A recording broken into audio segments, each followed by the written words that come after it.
15 mars 2022, un grand plaisir de nous retrouver. La rentrée parlementaire, session ordinaire de mars, la session de tous les enjeux. Nous allons en parler avec Patrick Makanga de l'AFDC, président de la plénière de ces collectifs de communicateurs de l'Union sacrée. Mais une seule question taraude les esprits des Congolais. La question est la suivante.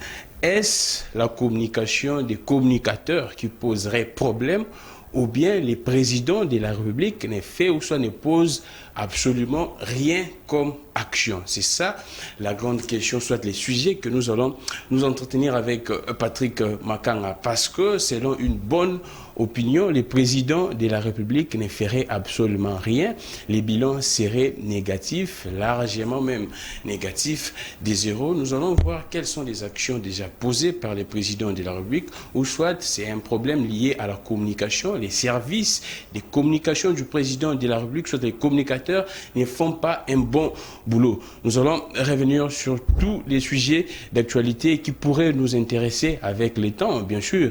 J'aimerais commencer cette émission pour souhaiter un joyeux anniversaire à notre fils, à notre bébé, Gogra Sey, le fils du boss, du DG, de notre confrère, Gauthier Sey de Netic News. Gogra, joyeux anniversaire à vous. Alors, Patrick Makanga, comment vous allez? Je vais très bien, cher Grammy. Je vous remercie pour l'invitation de cet avant-midi. Et je salue par la même occasion l'ensemble de la population congolaise scotchée en train de nous suivre. Nous osons croire qu'avec des efforts que nous allons fournir sur ces plateaux, donner des éléments avec détail pour éclairer la lanterne de certains de nos compatriotes qui pourraient être victimes de l'intox, victimes de l'infox aussi. Merci. Merci beaucoup Patrick Makanga. Alors nous sommes en direct, le numéro est là, plus 243 82 41 59 117. Messagerie normale et WhatsApp, plus 243 82 41 59 117. Nous allons parler de tout. Écrivez-nous, nous allons interagir en direct. Merci beaucoup à vous tous, vous êtes nombreux. Merci à tous les internautes, vous êtes vraiment très fidèles pour suivre nos émissions. Peter Tiani, RDC, Relais YouTube. Patrick Makanga, c'est vrai que nous allons parler de la société, les sociales, comment est-ce que la population est en train de ressentir les actions du président de la République. Mais prenons comme biscuit dès l'émission l'ouverture de la session de mars, la session de tous les enjeux. Aujourd'hui, le 15 mars. Qu'est-ce que vous pourriez dire? On évoquerait cette fameuse prétendue, si je pourrais dire comme ça, la révision de la Constitution. D'autre part, les gens soulèveraient cette question liée au remaniement, les départs de Sama Lukonde, les processus électoraux. Jusqu'à présent, les doutes persistent. Qu'est-ce que vous pourriez faire comme analyse tout au long de cette session de mars? Est-ce que nos députés seront à mesure de rencontrer les attentes de la population, ou bien nous devrions nous attendre à quelque chose d'autre que ce que la population pourrait penser? En tout cas, ce qui est vrai, les élus n'ont pas d'autre choix, ce n'est que de rencontrer les préoccupations de la population congolaise. N'oublions pas aussi le fait que nous sommes à la veille des élections et que cette session, c'est une session déterminante pour donner, placer des jalons pour que nous puissions enfin avoir le calendrier électoral. Parce que jusqu'à présent, la CENI n'a pu produire qu'une feuille de route qui n'est qu'une trajectoire, qui n'est qu'un parcours électoral, mais il faut qu'il y ait un calendrier. Or, le calendrier est tributaire de la loi électorale. Exactement. Donc, l'actuelle session parlementaire les élus doivent beaucoup plus avoir un regard soutenu et rester un peu plus sur la loi électorale pour que nous puissions avoir le calendrier électoral. Cela n'empêche pas non plus que nous puissions rester dans l'essentiel. L'essentiel, c'est quoi? C'est de répondre aux attentes de la population congolaise. L'essentiel, c'est quoi? C'est d'apporter des réformes pour changer le vécu quotidien des Congolais qui, jusqu'à présent, les conditions de vie ne sont pas encore adaptées pour un pays qui a d'énormes potentiels dans les sols, sous-sols, et puis avec tout ce que nous avons comme air et consort. Vous pensez que ça serait très facile pour les élus, du fait avec toutes ces pressions tout autour d'eux? Vous pensez que ça serait très facile? Ou soit, qu'est-ce que vous pourriez conseiller aux députés, parce que vous savez, il y a déjà des tractations au niveau même de l'Union sacrée qui est majoritaire au niveau de l'Assemblée nationale. On parlerait de certains députés qui désavouent déjà M. Batsy Lukwebo, qui serait autoproclamé, selon certains, comme coordonnateur de cette grande plateforme, la majorité et l'Union sacrée. Il y a déjà des tensions en interne. Est-ce que ça serait facile pour les députés de se surpasser? Non, moi je pense que avec les enjeux qu'a notre pays à ces jours, le regard doit être fixé vers la stabilité des institutions et l'organisation, même au sein de l'Union sacrée. Mais apparemment, vous-même, vous êtes dans la distraction. C'est ça que le peuple constate. Apparemment, il y a une grande distraction au sein de l'Union sacrée. Il y a ceci. Vous savez, de part des réalités sociopolitiques de notre pays, surtout politiques, nous savons qu'il y a toujours eu des frustrations. Après le choix, on a toujours eu tendance à bouder le leadership des uns et des autres. C'est une histoire qui ne commence pas d'aujourd'hui. Qui a choisi Batsy Lukwebo? Rappelez-vous, c'est lui l'informateur jusqu'à présent. Il est l'informateur, il continue à exercer comme informateur. Ipso facto, il doit être le coordonnateur de l'Union sacrée. Mais entre nous soit dit, si on doit parler en termes de profil, en termes d'expérience, et sur le plan politique, sur le plan économique, même dans le monde des affaires, donc le choix sur la personne de l'honorable sénateur Modeste Batsy Lukwebo, c'est un choix judicieux. N'oubliez pas que c'est un monsieur qui a suffisamment de l'expérience dans la société civile. Il a longtemps eu à travailler. Exactement. Voilà, dans la société civile, et puis jusqu'à faire ses entrées en politique, un homme d'affaires, un monsieur foncièrement catholique, un monsieur qui n'est pas rancunier, il n'a pas de problème avec des gens. Un monsieur qui a travaillé avec Kabila également. Vous dites? Un monsieur qui a travaillé avec Kabila, qui partage les bilans macabres selon l'opposition à l'époque. Je cite l'UDPS de Kabila. Non, il y a ceci. Nous ne devons pas ignorer le fait que l'AFDC allié, ou l'AFDC tout court, c'était un parti politique ou regroupement politique qui, de temps en temps, a eu à hausser le ton, même faisant partie de l'ancienne famille politique dirigée par l'ancien chef de l'État, Joseph Kabila Kabange.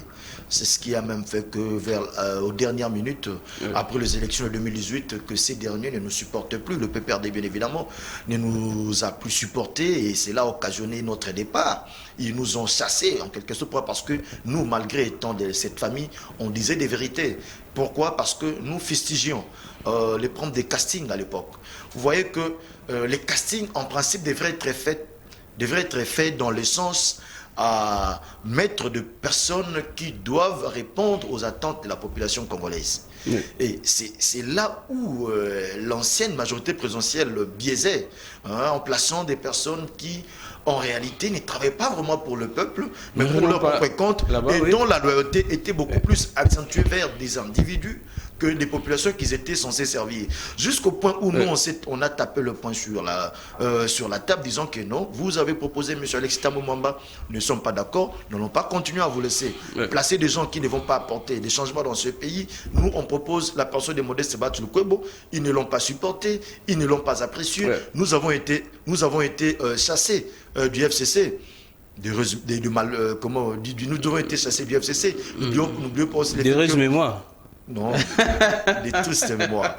N'oubliez pas aussi le fait que quand nous faisions partie de la majorité présidentielle de l'époque, les parcours de nos candidats sont des parcours élogieux. Alors, le parcours du professeur Modeste Batsy Lukwebo n'est pas à démontrer. Là, il suffit que vous descendiez sur terrain, allez à la CNSS, allez à la CNSS, allez à l'ONEM, vous verrez que c'est un monsieur qui a eu à travailler. Non, lors des élections de 2018, le peuple a tranché à juger que M. Batsy Lukwebo n'était pas un bon monsieur, parce que le peuple ne l'a pas voté au scrutin, au suffrage universel. Non, écoutez, ça c'était des manipulations. Le problème c'est quoi? Je vous dirais, j'ai fait étalage d'une vérité ici. Le plus grand problème, les caciques du FCC ne supportaient plus. Donc c'était un coup. C'était un coup de caciques du PPRD qui avait du mal à supporter. Qui avait le contrôle, qui avait de l'ascendance sur l'appareil électoral. Il ne supportait plus la présence. Vous affirmez qu'il y a eu tricherie en 2023, il y a eu controverse. En 2018. Il y a eu, je ne sais pas s'il est arrivé une seule fois, moi, sur des plateaux de télé, quand j'ai fait mention des élections 2018, sans pour autant utiliser l'expression controversée des élections. Donc le président de la République ne serait pas. Non, écoute, il y a eu controverse, il y a eu manipulation à un certain niveau, mais aujourd'hui, nous sommes une force quand même. Malgré les élections controversées, nous avons 41 élus. Donc, pour dire qu'à un certain niveau, il y a eu machination. Pourquoi? Parce que ces gens-là pensaient qu'avec Baatulukobo à l'Assemblée nationale et le poids politique qu'il a au sein de l'Assemblée nationale, en tout cas, il revendiquerait la présence de l'Assemblée nationale. Chose peut-être qui n'était pas dans les intentions de l'AFDCALI. Donc, pour dire que ça, c'est un débat qui davantage apporte un discrédit aux élections de 2018. Alors, on prend vite. Vous pensez qu'on pourrait faire des remaniements tout au long de cette session, d'échoir une motion de censure contre le gouvernement Sama Lukonde, ou bien qu'est-ce que vous pensez? Le gouvernement doit tomber, ou soit l'effet que le gouvernement tombe? Ça pourrait être une distraction, freiner l'élan déjà du processus électoral. Si le gouvernement, ou bien si les élus doivent aller dans le sens à vouloir faire tomber tous les gouvernements, ça va nous prendre trop de temps, parce que nous savons tous très bien que le Premier ministre est issu de la majorité parlementaire. Donc ça va encore nous amener dans des pourparlers qui risqueraient même de pénaliser encore le fonctionnement du pays d'une manière générale. Mais qu'est-ce qu'on constate? Alors, qu'il y a plusieurs... Ce qui peut être envisagé, c'est un remaniement. Un remaniement, c'est la solution la plus adaptée pour que nous puissions un peu avancer. Parce qu'un remaniement, on n'aura plus besoin d'aller encore à l'Assemblée nationale pour que la majorité parlementaire puisse placer une nouvelle personne.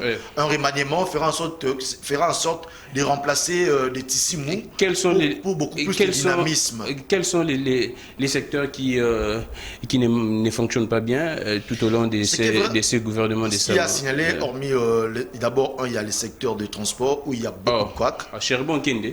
Non, je ne parle pas des individus. Mais c'est lui le ministre. Lui, c'est le ministre. Je parle du secteur du transport. Parce qu'il y a les secrétaires généraux, il y a un secrétaire général, il y a beaucoup d'acteurs. Là, je vois l'accident récent, les derniers accidents au niveau de Kolwezi. Donc, pour dire que c'est jusqu'à présent, les ministres ne s'expriment pas. C'est un secteur où il y a de quoi, d'ailleurs, il y a aussi des bus académiques. Trans-académie, jusqu'à présent, on se pose beaucoup de questions. La population, oui. Parce que les étudiants attendent cela. Exactement. Hier, j'ai parlé avec les étudiants qui m'ont appelé. Jusqu'à présent, ils ne voient pas ces bus. Ils se posent des questions. Qu'est-ce qui ne va pas? Apparemment, selon certaines informations, il y a un problème au niveau de la main-d'œuvre, c'est-à-dire les chauffeurs, et qui doivent conduire ces bus. Apparemment, ils ne sont pas recrutés jusqu'à présent. Donc, pour dire que c'est déjà un couac. Il y a déjà un couac. Vous parlez du déraillement du train. En tout cas, paix aux âmes des illustres disparus. Il y a aussi des baleinières. Il y a aussi des baleinières qui font naufrage à chaque fois. Donc, pour dire que c'est un secteur qui nécessite un peu beaucoup plus de technicité, beaucoup plus de technicité dans ce secteur-là. Il y a aussi d'autres secteurs aussi qui demandent encore plus d'énergie. Mais on doit reconnaître aussi un aspect, c'est qu'il y a aussi beaucoup d'avancées significatives que je pense pouvoir démontrer tout au long de cette émission qui sont faits par l'actuel gouvernement de l'Union sacrée. Dans ces secteurs des transports, il y a plusieurs entreprises, soit plusieurs portefeuilles qui souffriraient. Et là, je vois OGEFREM, ONATRA, CNCC, il y a plusieurs en tout cas. Apparemment, il faut vraiment un regard très attentif. Moi, je pense que je n'aimerais pas entrer dans ces genres de détails. Je pense que d'une manière générale, à part les transports, il y a des couacs. Et je vous ai suivi dans une émission récente où vous avez même fustigé certains comportements toujours dans le même secteur. Moi, je t'ai dit tantôt que je n'aimerais pas entrer dans les détails. Et à part les transports, des grandes lignes, il y a le secteur des transports qui pose problème. Et puis, il y a aussi du côté infrastructure, parce qu'il y a un problème aussi de la coordination de différents projets. Je pense qu'il faut donner encore beaucoup plus de vie dans ces secteurs-là. Mais néanmoins, on signale qu'avec l'implication des chefs de l'État, on constate que depuis son discours sur l'état de la nation de décembre 2021, on sent que beaucoup de projets ont connu un pas des géants. Parce que même le fameux projet longtemps, tant décriés, tant diabolisés même Lesquels par les gens de l'opposition Tchilé Djelou. Ah, Il y a quand même des fruits qui sont en train de se faire remarquer. Quel fruit, je vais te citer déjà l'avenue Kwamut à Kintambo. Kwamut, c'est fini. Je vais te citer du côté Ozone, c'est vraiment tout un système, de voirie qui a déjà pris fin. J'étais là il y a 3 semaines passées. Il y a du côté Faubank là-bas, il y a la route qui a déjà fini. Et puis, non, pour dire, non, il y a aussi du côté l'avenue Roi-Baudouin, à côté du marché de la Liberté, les travaux déjà, on a lancé les travaux. Moi, je pense que maintenant, cette impulsion doit être maintenue dans le sens à donner beaucoup plus de résultats à la population congolaise. Patrick Makanga, et puis les Tchilé Djelou, ça je ne parle que de Kinshasa, mais dans les Kananga, j'ai vu aussi dernièrement, là maintenant il y a la voirie qui voit les jours, il y a des travaux qui sont en train d'être exécutés. Donc pour dire que même le projet étant décrié, et par la population et par les chefs de l'État lui-même, aujourd'hui avec son implication, il y a quand même des fruits, tant soit peu. Parce que les gens qui utilisent, ce sont des Congolais, ce sont nos frères qui d'ailleurs sont très contents. On prend les secteurs de l'économie, vous pensez que ça marche? Dans l'économie, on ne peut pas changer ces ministres. Non, l'économie, je vous dis que l'actuel ministre, c'est un monsieur, c'est d'abord un technocrate, un monsieur qui maîtrise mieux les secteurs. Il a fait quoi, Patrick? Mais il est des fois buté à certaines contraintes. Je vais vous donner un exemple. La guerre qu'il a lancée avec les entrepreneurs, les importateurs. Vous savez, cela a permis à l'État de voir clair sur certaines choses ici. Qu'est-ce que cette initiative a apporté à la République? Dans des mafias. Vous savez, aujourd'hui, il y a des entreprises telles que Regal n'arrivent plus à fonctionner. Pourquoi? Parce que avec un travail qui a été fait de faute à comble, on a vu qu'il y a des entreprises qui bénéficiaient d'une manière irrégulière des exonérations. Et en plus de cela, vous avez vu aussi les détails, d'ailleurs c'est tout le monde qui a compris les détails qu'il y a tout autour des produits surgelés, les aventures et les aventures des importateurs au niveau de la frontière. Les dysfonctionnements au niveau de la société égale a eu beaucoup de répercussions. On voit plusieurs travailleurs qui ont perdu les travails. On voit également ces problèmes au niveau des surgelés. Parce que quand vous évoquez ces exonérations dites selon vous d'illégales, en tout cas, nous tous, nous savons qu'à l'époque, on avait donné cette occasion à toutes les entreprises qui pourraient importer les produits agricoles. C'est comme ça que ces entreprises ont bénéficié de ces exonérations, c'est ça. Non, on ne refuse pas les exonérations. Les exonérations s'obtiennent par le biais de l'ANAPI. Exactement. Agence nationale dans le cas d'appui aux investissements, dans le sens à encourager d'abord les investisseurs locaux, et puis pour que les investisseurs externes puissent aussi venir investir chez nous. Les exonérations sont normales, mais il y a de ceux qui ont bénéficié de trop d'une manière irrégulière. Donc, de par le biais du ministère de l'économie, aujourd'hui, on voit qu'il y a le punch dans ce sens-là. Mais les problèmes économiques dans notre pays, je vais vous dire que c'est d'abord des questions d'ordre du genre de production. Exactement. Vous voyez, nous sommes un pays qui ne produit rien avec on ne sait pas qu'on ne produit rien. On produit quoi alors? On produit. L'RDC produit. On produit quoi? Nous produisons des bananes plantains, nous produisons des bananes douces, nous produisons de bananes à bière, nous produisons... Vous pensez que là c'est une production? Nous produisons des arachides. Non, pour dire le problème c'est quoi? C'est maintenant de renforcer ces secteurs jusqu'au... Là ce sont des cultures naturelles, non? Mais ça fait partie de la production, parce que tu sais que nous exportons les cafés. Exactement. Nous exportons les cafés, donc pour dire que nous sommes un pays qui est producteur de café. Nous avons tous ces potentiels-là, mais c'est question de mettre un peu de tonus. Exactement. C'est question d'organiser les secteurs pour que nous puissions augmenter la production au niveau national. Et vous constaterez que la plupart, ou soit les plupart, permettez-moi, la plupart de nos productions sont exportées brutes. Exactement. Or, sous d'autres cieux, il y a la transformation qui s'est faite sur place. Même les arachides, nous exportons brut. Or, avec les arachides, on pourrait déjà... C'est ça que je voudrais insinuer. Quand on parle de la production, on voit la plus-value, la valeur ajoutée. C'est-à-dire que quand vous faites vos cultures, et puis il faut essayer un peu de mettre ça à l'état commercial. C'est ça. Non, il y a ceci. N'oublions pas un aspect. C'est que quand nous produisons... Nous, par rapport à la réalité de notre pays, nous produisons et nous exportons brut. C'est ça même la plus grande difficulté qu'a notre économie. Parce que la chose que vous exportez brute, raffinée, travailler ici, donner plus de la valeur ici, hein, ajouter plus de la valeur ici, cela permettrait à ce qu'il y ait beaucoup plus d'entrée au niveau interne. Vous voyez, qui est plus entrée au niveau interne. Il n'y a pas que dans le domaine agricole et élevage, parce que, n'oubliez pas aussi, on produit aussi les bovins. Hein. On produit aussi les bovins, le savin, les ovins. On produit tout cela chez nous, au Nord Kivu, Sud Kivu, Congo central, Kwilu. On produit aussi les bovins. Mais moi, je pense qu'il nous faut maintenant, notre économie, pour que notre économie respire, devons entrer maintenant dans l'industrialisation de notre production. Exactement. Voilà. C'est ça le plus grand raison pour laquelle, aujourd'hui, nous regrettons les projets phares Bukangalonzo qui devraient nous aider dans ce sens-là, où le sénateur Matata Pogno se prévaut, se tape des torses disant que je ne sais pas rendre des comptes parce que la loi, je me protège derrière la loi, oubliant que c'était un projet porteur d'espoir à l'ensemble de la population congolaise. Donc l'échec des projets phares de Bukangalonzo fait partie des problèmes non résolus et des problèmes dont nous continuons maintenant à payer le lourd tribut. Et quand vous citez des bovins là, c'est vrai, quand on voit des bovins, on voit directement la production des laits entiers, ainsi de suite, des laits en poudre, des yaourts, des quoi, on appelle ça quoi, ainsi de suite là. Des produits laitiers d'une manière générale. Exactement. Ouais. Des produits laitiers, ainsi de suite. Les vice-présidents kenyans nous ont insultés. Il a dit clairement qu'on est même incapable de produire nos propres laits, des fromages, oui. J'aimerais citer ça, des fromages, ainsi de suite, avec des bovins.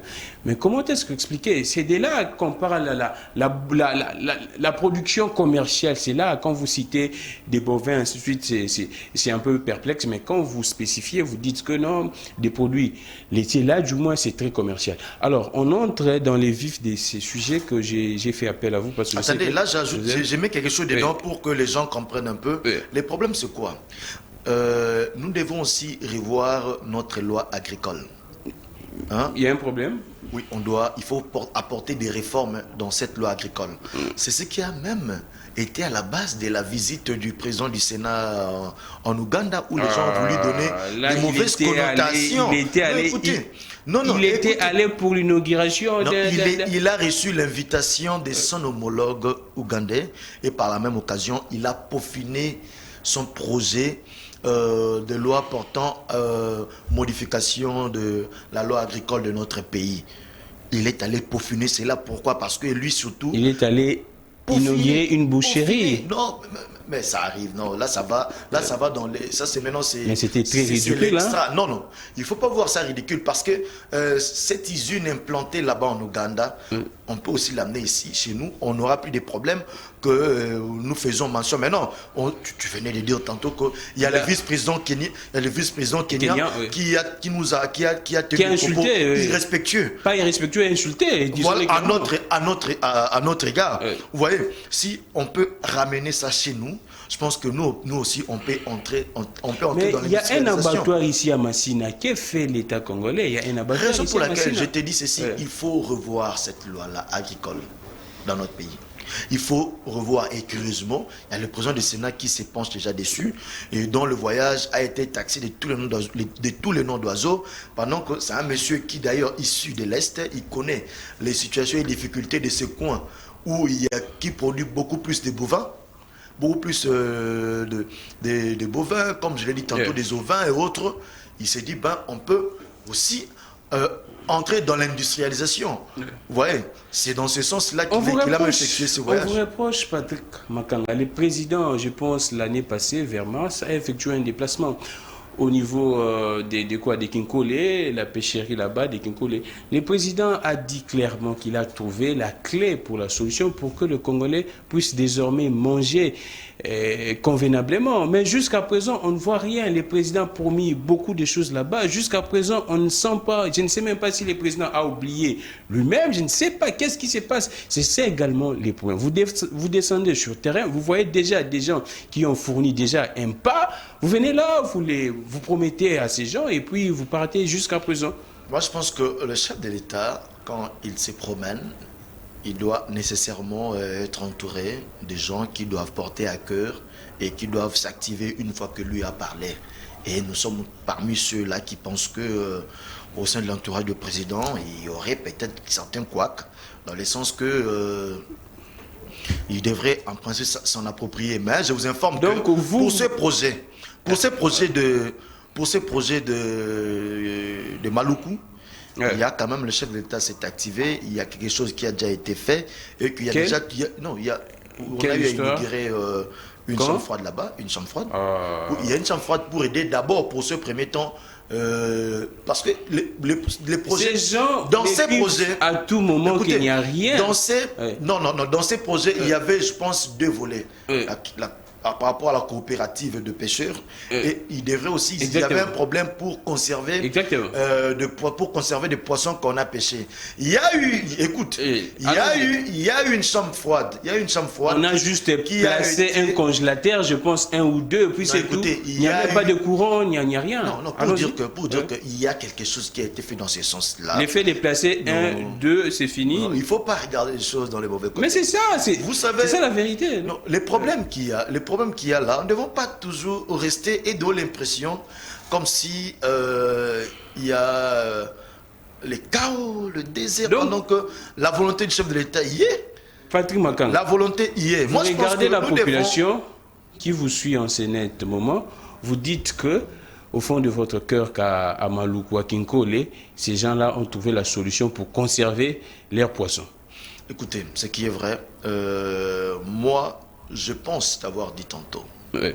Il y a que le problème là a déjà commencé à trouver solution. Dans le sens que ce n'est pas encore les tout par rapport à la demande, et au projet de cette coopérative de pêcheurs de Maluku. Mais il y a déjà un début pour d'abord pallier aux petits problèmes qu'ils ont et que le projet sera le projet sera exécuté.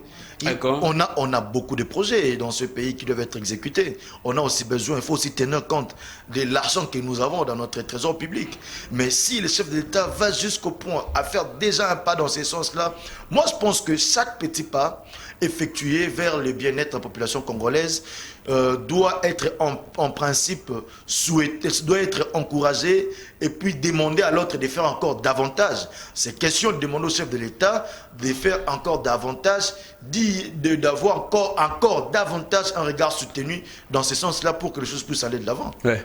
Je pense que tout au long de cette session de mars, les députés doivent faire un travail très efficace. Parce que ce qui se passe, c'est vrai, c'est les bilans du président de la République, mais les députés également vont souffrir avec ces mêmes bilans si ça continue comme ça. Parce qu'il y a beaucoup d'initiatives lancées, mais qui n'arrivent pas à terme. C'est ça les grands problèmes. Patrick Makanga, la question principale que je voudrais vous poser aujourd'hui, la population, là, vous vivez avec la population, vous le savez très mieux, plus que moi d'ailleurs, que la population ne constate pratiquement pas un changement. La question que je vous pose, c'est parce que vous, les communicateurs, c'est pourquoi d'ailleurs j'ai fait appel à vous, parce que vous êtes le président de la plénière. C'est parce que vous, les communicateurs, vous ne faites pas un bon boulot, un boulot très efficace, ou soit c'est le président qui ne pose pas des actions, soit la dernière question, c'est parce que les taux étaient tellement très béants lors du régime de Kabila que vous n'arriviez pas à couvrir. Allons-y. Écoutez, je vais vous dire d'abord une chose, parce que quand nous abordons certains sujets et entrer à la population, on doit avoir des détails. Les détails, pourquoi? Et quels sont ces détails? Parce que, de un, on doit reconnaître le fait qu'il y a maintenant une communication de l'intox. Parce que l'opposition d'aujourd'hui n'est pas la même à l'opposition jadis. Et qu'aujourd'hui, il y a des gens qui se tapent leur poitrine disant qu'ils ont beaucoup d'argent, même étant dans l'opposition. Maintenant, ils utilisent leur argent. C'est leur argent, en tout cas. Oui, ils utilisent maintenant leur argent pour acheter et de médias, recruter de mercenaires, journalistes. Là, je ne permets pas. On ne peut pas acheter un média, en tout cas. Écoutez, j'ai fait partie des médias, en tout cas. Non, moi, je n'ai pas acheté. Non, moi, j'étais ici. À chaque fois, je réponds à l'invitation chez toi parce que vous avez encore des valeurs. Mais il y a de vos collègues qui ont été achetés pour saper, pour créer de l'intoxication. Rencontrer ces gens-là sur les faits, qu'est-ce qui est fait? Alors, je vais vous dire ceci. Il y a une communication de l'intoxication dans notre pays. influencés par ces gens qui ont le moyen, derrière certains médias qu'ils ont eu à sous-traiter. Mais les faits sont palpables. Aujourd'hui, avant que je puisse y arriver, je dois reconnaître un fait. Les faits est tel que la communication autour de l'union sacrée, ça pose un problème. Ça posait problème. Là, on doit le reconnaître. Clair, mais c'est ça même la leitmotiv qui nous a poussé à nous organiser, pour que nous puissions travailler en synchronisation, afin de faire face à cette armée de l'intoxicateurs. Donc vous avez failli à votre rôle de communicateur? Non, non. Nous étions dispersés. Nous étions dispersés. Chacun de nous battait un travail de titan, mais dispersé. Quand vous êtes séparés, c'est pas bien. On s'est dit, raison pour laquelle on s'est dit, on devrait s'organiser en cellule de communication de l'Union sacrée pour que notre communication soit structurée, pour que notre communication soit ordonnée. Vous voyez? Et c'est ce qui a même abouti à l'organisation des communications que nous avons aujourd'hui au sein de l'Union sacrée. Mais je vais vous dire une chose par rapport à la situation de notre pays. Essayons de parler un peu tout autour de volet social. Vous avez tout le temps, en tout cas, je vous laisse le temps. Le peuple nous suit, nous sommes en direct. Réagissez, plus 243 82 41 59 117, le numéro est là. Réagissez si ce que M. Makang a dit est vrai. Qu'est-ce que vous constatez là où vous vivez? Est-ce que les lignes bougent ou bien c'est plus pire d'ailleurs qu'avant? Vous nous écrivez, nous allons lire vos messages en direct. Allons-y, Makang. Je commence par le volet gratuité de l'enseignement. Allons-y. Volet éducation. Vous constaterez que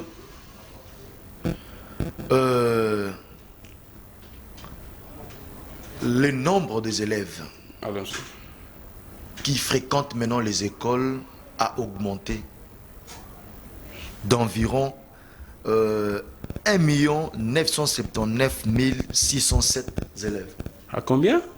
1 979 607 élèves ont rejoint l'école primaire en RDC. Là, c'est dans l'ensemble du pays? Dans l'ensemble du pays. 1 900 000. Écrivez-nous en tout cas si vous pensez que c'est comme ça. Oui. De la gratuité. Et des choses que je vous dis ne viennent pas de moi. C'est l'Institut national des statistiques qui donne ces éléments. Allons-y. Avec les détails possibles. Oui. Juste grâce à l'action de la gratuité. Mais les problèmes, est-ce là, je vous retiens d'abord là, est-ce les problèmes c'est au niveau seulement de l'effectif ou bien l'effectif, la qualité doit suivre également l'effectif? Écoutez, il y a ceci. Oui.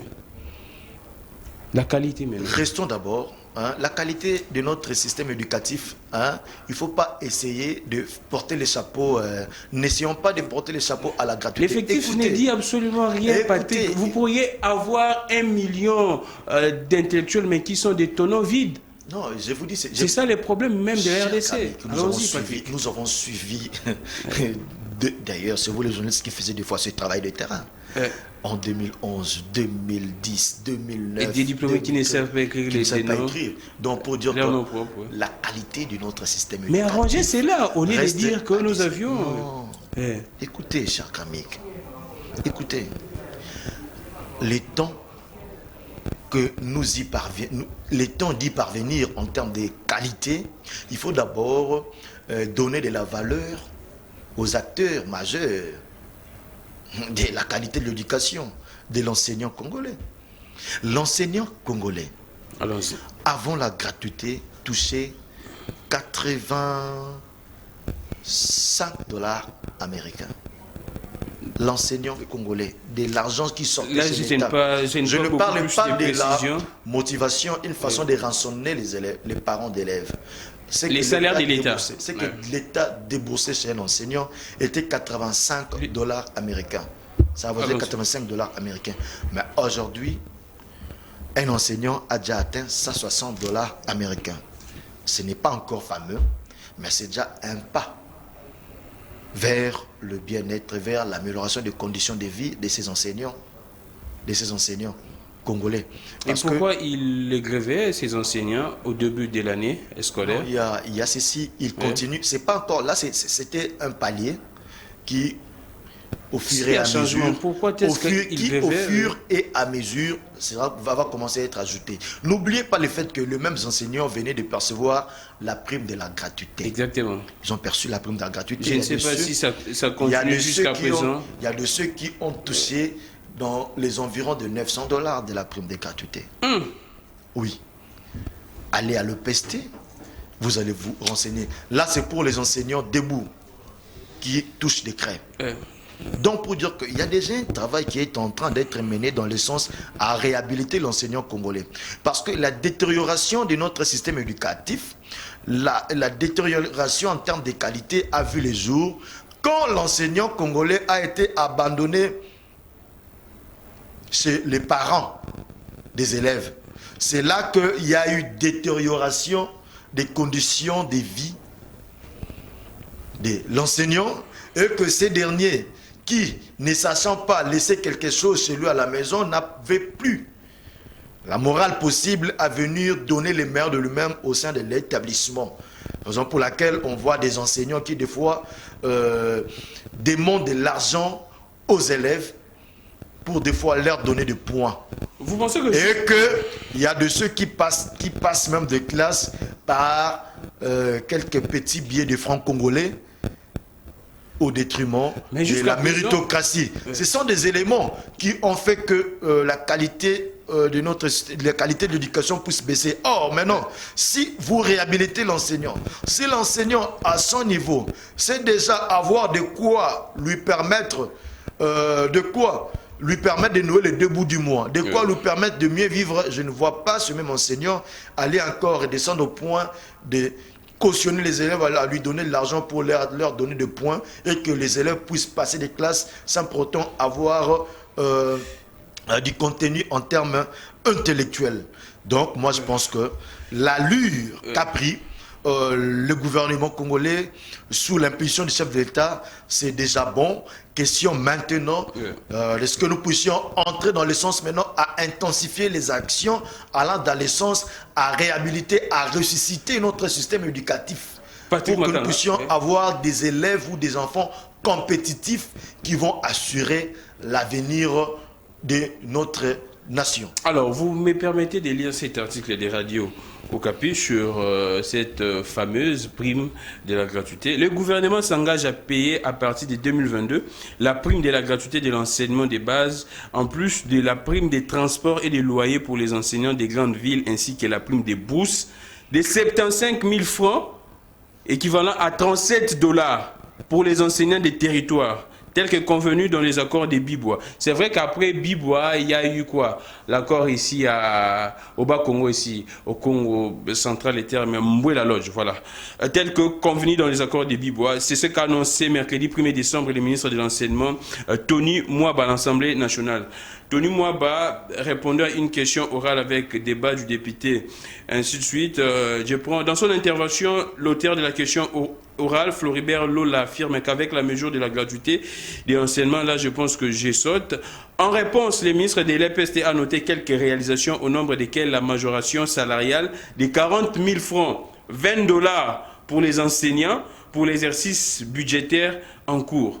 Alors, Patrick Makanga, quand ici on nous parle de 20 $, de 37, même vous dites ici que des 900 $. C'est pourquoi on dit que ça... Il ne faut pas confondre les choses. Ça, c'était la prime de la gratuité qui a été donnée à la fin de l'année. Ce n'est pas un salaire régulier, c'est une prime qui va commencer à sortir... Vous ici que non, cette prime atteint même 900 $, non, ici? Oui, mais là, c'est autre chose. Là, maintenant, les 75 000, c'est un ajout dans leur salaire pour permettre...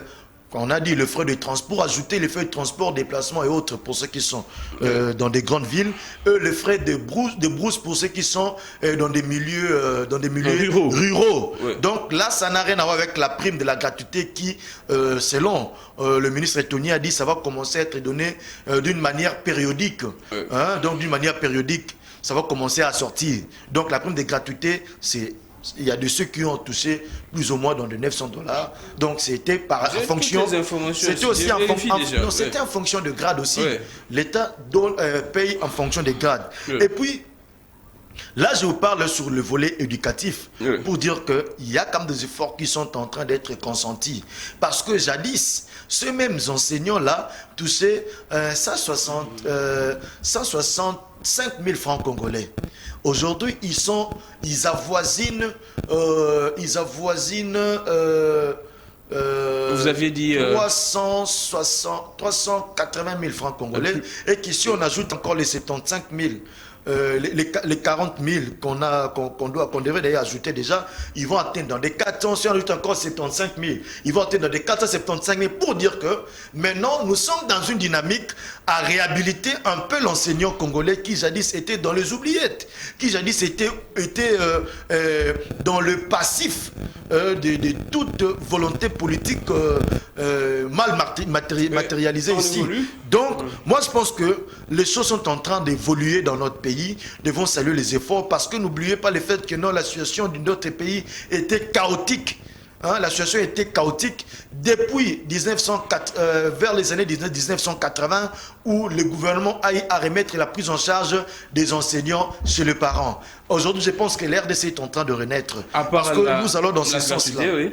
À part la gratuité, nous allons constater que, hormis les 2 années de blocage qu'a connu notre pays après l'accession de l'actuel chef de l'État, Félix Antoine Tshisekedi Tshilombo, à la magistrature suprême, après les 2 années de blocage, on a vu que l'Union sacrée, depuis l'avènement de l'Union sacrée, il y a eu stabilité des cadres macroéconomiques, chose qui justifie le fait que non, jusqu'à présent, il n'y a pas eu inflation. Les 10 $ que jadis ont changé avant pendant que l'Union sacrée prenait le pouvoir, qu'on changeait à 20 000 francs congolais, jusqu'à présent, ça continue. Ça a laissé les dollars à 16 000. Hein? Non, Kabila a trouvé les dollars à 5 500. Après un plus 4. Non, après un plus 4, Jean-Pierre Bemba, quand il était vice-président de l'Ecofin, voilà, il a laissé les dollars à 5 500. Et qu'on est arrivé... Après, non, écoutez... Dans 2-3 ans, des 16 000 à 20 000. Non, dans une année, il y a eu blocage. Je vous ai parlé de 2 années de blocage. Mais dans bientôt une année de l'Union sacrée, il y a stabilité du cadre macroéconomique. Vous allez dire au peuple que nous étions bloqués. Vous pensez que le peuple est dû pour... Non, écoutons. Avaler cela. Quand nous étions en face des caciques du PPRD qui disaient même on va paralyser le pays. Qui menaçait même le fonctionnement des institutions du pays. Ça s'appelait comment? Ça s'appelait le blocage. Le peuple n'a pas demandé à votre régime de faire l'alliance avec les FCC en tout cas. Non, vous ignorez le fait que non. La réalité de la majorité parlementaire... Vous devriez vous assumer. Non, la réalité de notre Parlement a poussé en sorte qu'il y ait des alliances pour essayer de dégager une majorité. Malheureusement, il y a de ceux qui étaient animés de mauvaise foi et qui, 2 années durant, ont eu à bloquer le décollage de notre pays. Mais heureusement, le chef de l'État qui a pris d'énormes risques pour chasser cette cavalerie meurtrière a mis en place l'Union sacrée. Et depuis la mise en place de l'Union sacrée, il y a d'abord la stabilité du cadre macroéconomique. Il y a explosion de recettes au niveau des trésors publics. Là, c'est et que les régies financières, aujourd'hui, ils ont signé, en janvier, ils venaient de signer un contrat de performance pour qu'ils atteignent 1 milliard de dollars le mois. Donc, pour dire qu'avec l'Union sacrée, le pays se met sur les rails de l'espoir. On y va mollo. Quand vous évoquez la stabilité des cadres, soit du cadre macroéconomique, vous savez qu'avec cette stabilité, il y a une conséquence logique, c'est-à-dire la stabilité également des prix sur les marchés. La stabilité du cadre macroéconomique amène directement la stabilité des prix sur les marchés. Mais ce qui est contradictoire et paradoxal, on voit les prix en train de flamber toujours. C'est ça, c'est ce qu'on vous reproche. Vous parlez, vous chantez matin, midi, soir la stabilité du cadre macroéconomique. Mais sur les marchés, on voit les prix. Défi. Oui, la spéculation énorme des prix. Je te lance un défi, cher Gramique. Je te lance un défi de me montrer noir sur blanc là où les prix ont eu à là où s'il y a eu flambée des prix pendant que le gouvernement de l'Union sacrée est là. Je te dis non. Que j'appelle Nicofal. Il n'y en a pas eu. Que j'appelle Nicofal. Depuis l'Union sacrée, il n'y a pas eu flambée de prix. Que j'appelle Nicofal. Non, ça, non, ne me ramenez pas au caniveau. Je te dis. Moi, je te lance un défi. Face de lui, non, un jour ici. Je te lance un défi. Non, ça c'est une communication des caniveaux. C'est une communication du FCC pour montrer. Les gens qui nous suivent. Écoutez, c'est une communication. Ils sont en train de constater. Hein? Nous savons que Nicofal communique pour le camp du FCC pour là, montrer que Kabila était mieux que maintenant. Or, c'est un constat tout à fait le contraire. En tout cas, c'est le contraire. Donc, pour dire qu'aujourd'hui, même sur le plan macroéconomique, en tout cas, il y a d'énormes travaux qui sont en train d'être exécutés. Ouais. Nous avons quitté d'un budget de 4,5 milliards à un budget de 10 milliards. Donc, cher Grammy, un budget qui va au-delà des 10 milliards. Donc, pour dire qu'aujourd'hui, plus qu'hier, notre pays est placé sur une voie de l'espoir. Ouais. Aujourd'hui, on peut dormir tout en sachant que demain sera meilleur. Or, il y a des années passées, on dormait en tout cas avec incertitude du lendemain. Mais la volonté manifestée, matérialisée du chef de l'État, dans un pays de grands enjeux comme les nôtres, on sent que dans les jours à venir, il y aura un changement escompté. Et surtout, n'oublions pas aussi le fait que... Je vous soumets, oui. N'oublions pas aussi le fait que nous sommes un pays qui a été détruit. J'ai quelques éléments ici, toujours issus dans ces merveilleux annuaires statistiques avant de continuer, RDC 2020. Avant de continuer, je vous soumets un contre-argument. Alors, quand vous dites qu'il y a dépassement des assignations budgétaires, là, je vous donne une information. Le gouvernement compte emprunter 15 millions de dollars avec les bons du Trésor, c'est mardi. Aujourd'hui, le gouvernement compte emprunter 15 millions de dollars avec les bons du Trésor, c'est mardi 15. Mais quand vous dites qu'il y a dépassement des assignations, les recettes sont en pompe, ainsi de suite, mais comment est-ce que le gouvernement peut emprunter au niveau de la banque encore? Je ne sais pas. Il faut que vous compreniez le fonctionnement. Allons-y, expliquez à la population qui vous suit. Non, c'est tout un système de fonctionnement. Du finance publique. Moi, je pense que vous risquerez de tomber dans un piège et donner une interprétation autre dans un concept purement scientifique. Expliquez à la population. Non, l'information est venue de vous, c'est à vous de donner avec tous les détails. Mais moi, j'ai bien l'information que le gouvernement compte emprunter 15 millions de dollars à la Banque centrale. Non, mais la Banque centrale, c'est la banque de qui? C'est pas de l'RDC. On a emprunté. Maintenant, les problèmes, ce n'est plus... avant, on se disait, non, vous disiez qu'il y a de l'argent. Si vous empruntez à la FMI, vous empruntez à la Banque mondiale, gestion des Bretton Woods. C'est pourquoi vous épuisez les réserves. C'est pourquoi vous épuisez les réserves des choses. Nous avons suffisamment de réserves. Nous avons suffisamment d'argent aujourd'hui. Qu'il y a là plusieurs années passées, il faut emprunter. La Banque centrale est en train de respirer, ça arrive. Vous savez, quand le gouvernement emprunte, c'est une pratique. C'est quoi? Non, c'est une pratique tout à fait normale. Et quand le gouvernement emprunte, ça veut simplement dire que le gouvernement consomme plus que la somme qui était allouée pour le bon fonctionnement du gouvernement. C'est-à-dire qu'il y a dépassement budgétaire. Non, c'est pas ça. C'est ça l'explication simple. Et ça, l'État, il y a 5 francs. L'État a lié 10 francs. Vous savez, les réserves que nous avons, ça nous sert à quoi au juste? Les réserves nous servent à quoi? Les réserves que nous constituons servent aussi d'un moyen pour nous de faire recours les importations. Pour parler deux fois à certains problèmes pour stabiliser l'inflation. Pour éviter qu'il y ait inflation, le gouvernement peut recourir à la Banque centrale, à nos réserves, pour injecter de l'argent dans le marché afin qu'il y ait stabilité. Donc, raison pour laquelle, quand nous parlions aujourd'hui, quand on parlait qu'aujourd'hui nous avons suffisamment de réserves, voilà maintenant la quintessence, voilà maintenant l'importance. C'est de ça que nos réserves sont censées servir l'État congolais. Donc de temps en temps, le gouvernement peut aller recourir aux réserves pour qu'il puisse pallier à certains problèmes ponctuels, afin de maintenir une certaine stabilité. Donc, ce n'est pas grave, ce n'est pas l'interprétation ou la connotation que vous voulez donner. Un instant, Patrick. Nous avons tenu avec toi une émission à la radio qui tourner tout autour de ces éléments. J'ai un bonheur parce que je suis en face de quelqu'un qui maîtrise un peu mieux des questions économiques. Mais vous savez très bien, le rôle principal des réserves de change, c'est d'abord pour payer les importations. Quand le gouvernement utilise les réserves pour pallier à certains déficits comme l'inflation, c'est-à-dire il y a dysfonctionnement déjà. Non. Au niveau de l'appareil du gouvernement. Écoutez, non, ce que vous dites là en premier lieu, oui, c'est vrai. C'est ça. Non, il n'y a pas que ça. De réserves nous servent aussi à stabiliser. Les étudiants nous suivent.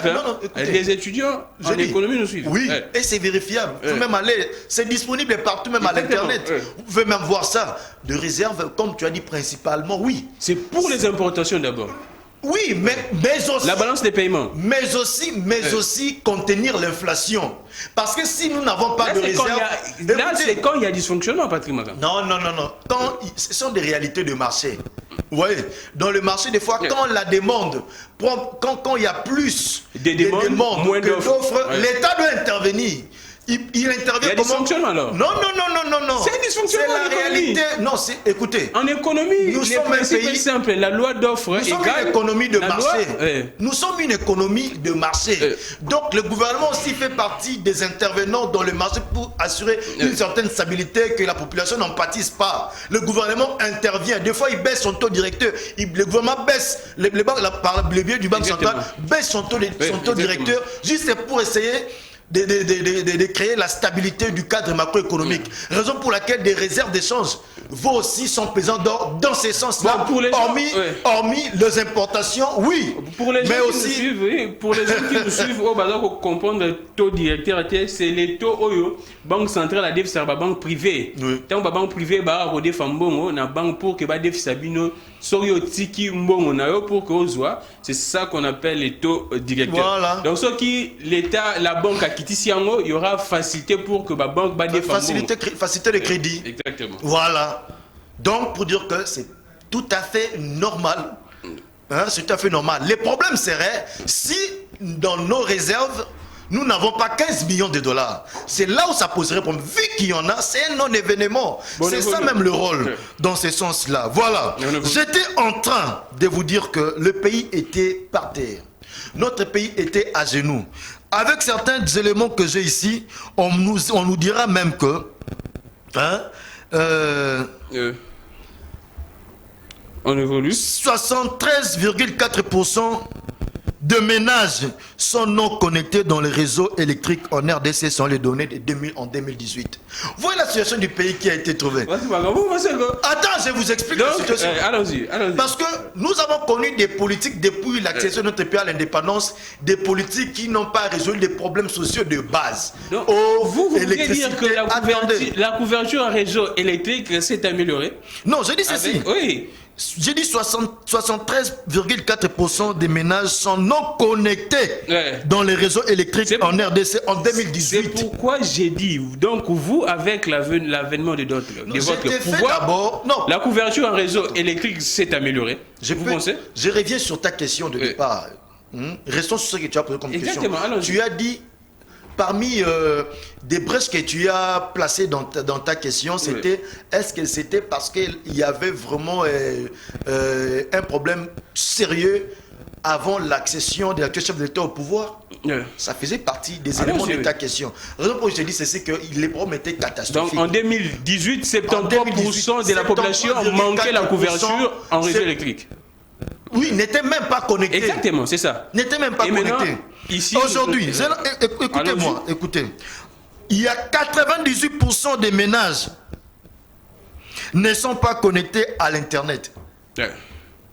Il y a seulement 4,7% de ménages qui utilisent l'énergie dans la cuisine en RDC. 2018. Qu'est-ce que vous aviez maintenant apporté? Pour dire que... Qu'est-ce que vous aviez apporté? Quand le chef de l'État a dit, écoutez, j'y vais. Quand le chef de l'État a dit que ce pays était un pays mort, mais c'était avec des éléments pareils. Mais non, qu'est-ce que vous avez fait? Permettez. Je te donne d'abord des éléments. Je t'ai fait une petite santé. D'ailleurs, ce n'est même pas exhaustif. Là, vous faites les bilans des Kabila.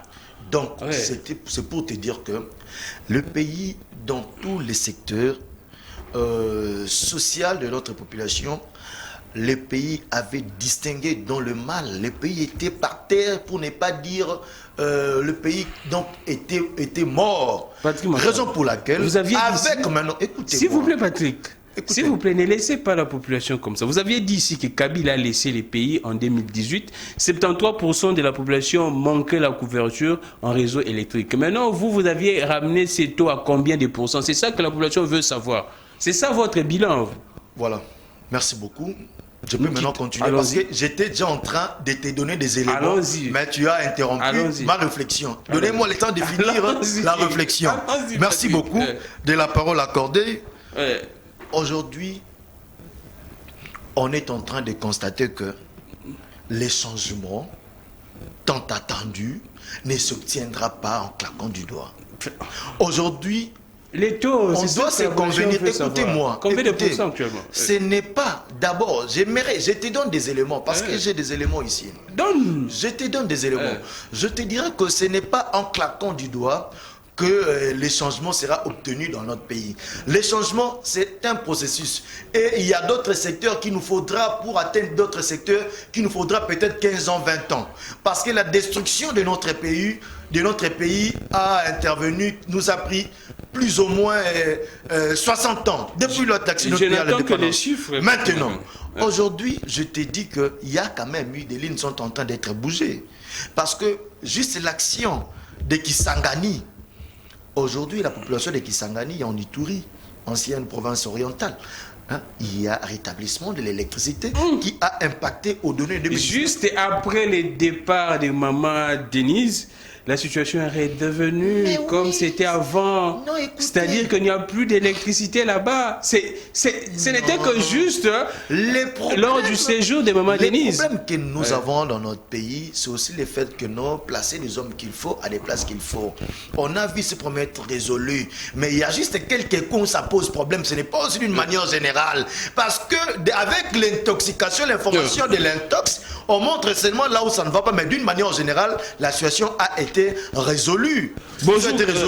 Alors, en termes d'eau, il y a la station de Lemba-Imbu qui bientôt là sera inaugurée. Ce n'est pas dans 2 mois. Toujours bientôt. Écoute, si ce n'est pas dans 2 mois, nous sommes déjà à la fin. Allons-y. La station de Lemba-Imbu, la station de Binza-Ozone, on a même bloqué le passage pour faire passer un tuyau de Binza-Ozone. Il y a des travaux qui ont été effectués il y a 3 semaines. Quand j'ai fait un tour là-bas, on a même bloqué certains artères pour faire passer ces grands tuyaux-là. Bientôt là, ces stations-là bientôt seront opérationnelles, qui vont desservir en termes d'eau la population congolaise. Donc, pour dire que aujourd'hui, plus que hier, les pourcentages avec les statistiques qui se feront en 2021, qu'on va publier, vous constaterez ensemble avec moi, je vous amènerai un autre annuaire statistique de 2021, vous constaterez qu'il y aura des avancées extrêmement significatives, tout en sachant que les problèmes que nous avons dans notre pays ne trouveront pas solution en claquant du doigt. C'est tout un travail qui est en train d'être mené déjà par l'actuel chef de l'État qui se donne corps et âme à ressusciter un pays qui était par terre. Il y a des éléments ici, je commence à donner ça ici sur ce plateau. La population, il y a des gens qui nous suivent, des âmes sensibles vont commencer à pleurer. Nous à la fin, pour dire que nous commençons à être dans... Il y a beaucoup de messages, mais j'ai lu ces messages. Nous étions en quelque sorte un non-État. J'ai lu ces messages. Nous n'existions plus. J'ai lu ces messages. Bonjour Gramik.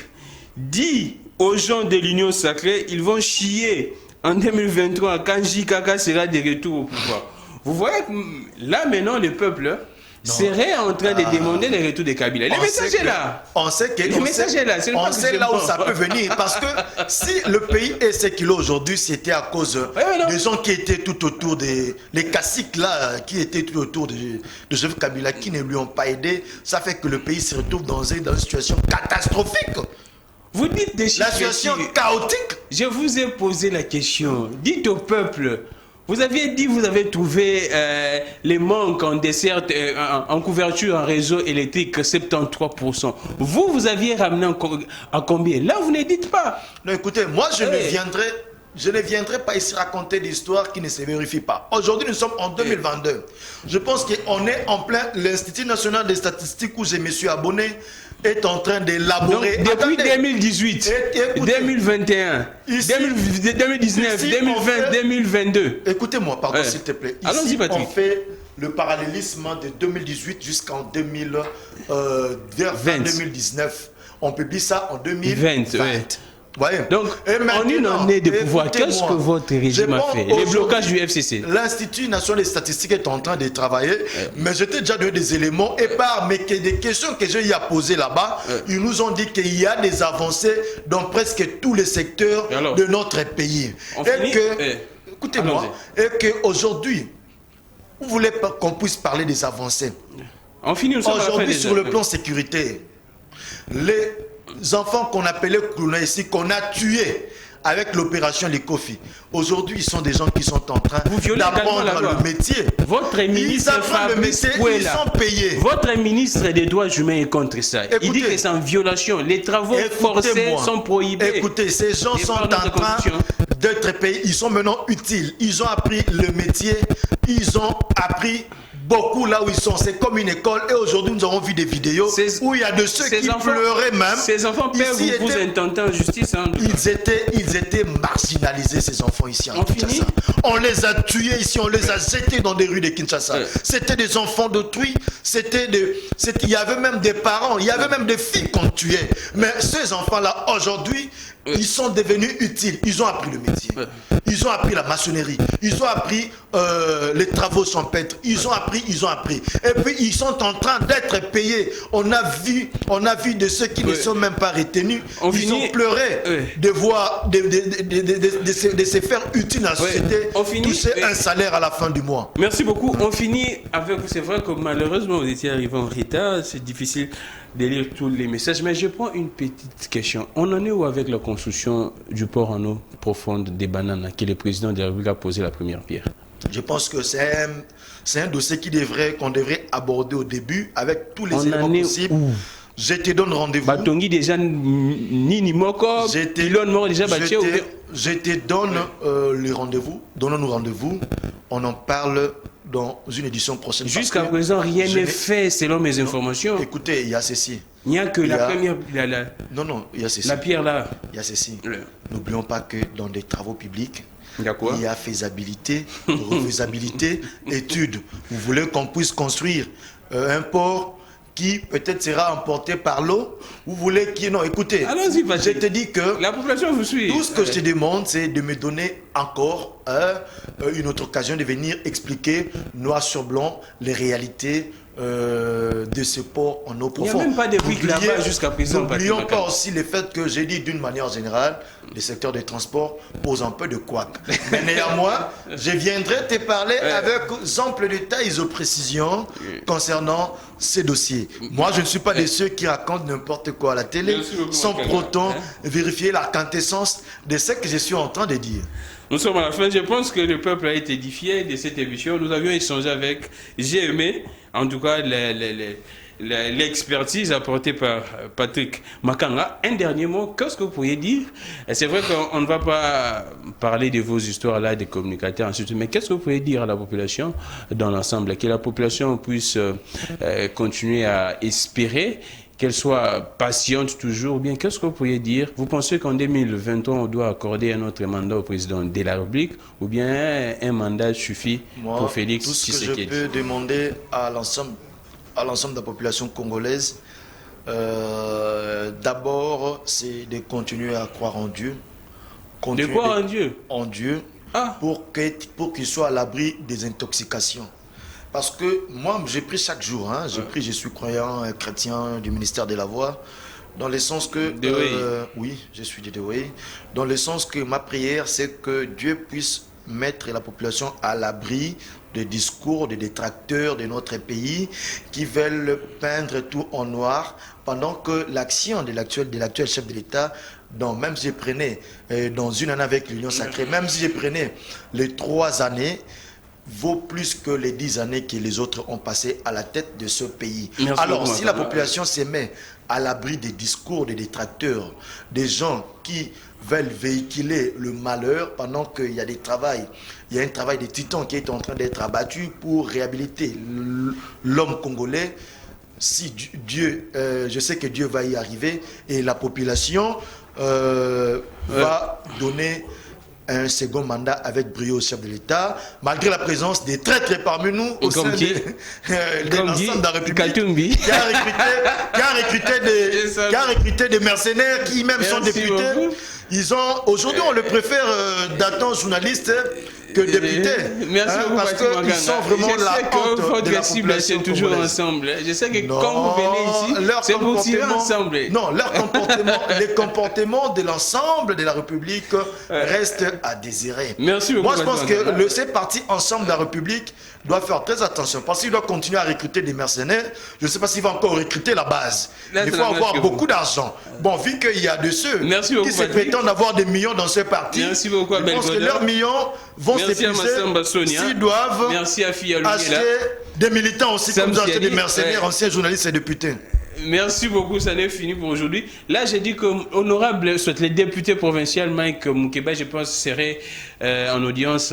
C'est 25 mars, hein, c'est 25 mars, vous le savez tous, à la suite des plaintes déposées par Ngobila et son équipe, en tout cas plusieurs plaintes. Moi, je l'appelle seulement député. Honorable, là, plusieurs plaintes contre Mike Moukeba, il est député provincial élu de Lungwala. C'est parmi nos invités, en tout cas, tout notre soutien à vous Mike savez qu'il n'est pas. S'il vous plaît, il risque de ne plus être réélu. Hein. S'il vous plaît, là, c'est le peuple. J'ai questionné la base. J'ai questionné la base. Hein. Tout notre soutien à Mike Moukeba et nous pensons que la justice va dire les droits. C'en est fini pour aujourd'hui. Merci beaucoup à vous tous. Relais YouTube Peter Tiani RDC. Les prochains directs. Demain, nous aurons un débat. Aujourd'hui, c'était face à face. Demain, un débat, ça sera chaud. Je pense Maître Pichou sera là. En tout cas, ça sera un beau débat. On se retrouve demain à 11h juste. Les rediffusions de cette émission avec Patrick Makanga. 22h juste. Et 1h juste aux antennes des Perfect Télévision. Relais YouTube, comme je disais, Peter Tiani RDC. Abonnez-vous massivement. Je suis Glamic Legrand, qui est le Dieu de toutes les inspirations. Continue de nous inspirer et de vous inspirer également. Que ce même Dieu réinspire nos pères spirituels, nos pasteurs, pasteur Boezimbi et pasteur Mike Kalambaï et tous les autres. J'ai fini encore par joyeux anniversaire à Gogra, les fils du DG Gauthier Sey, les fils du boss et boss également. Au revoir.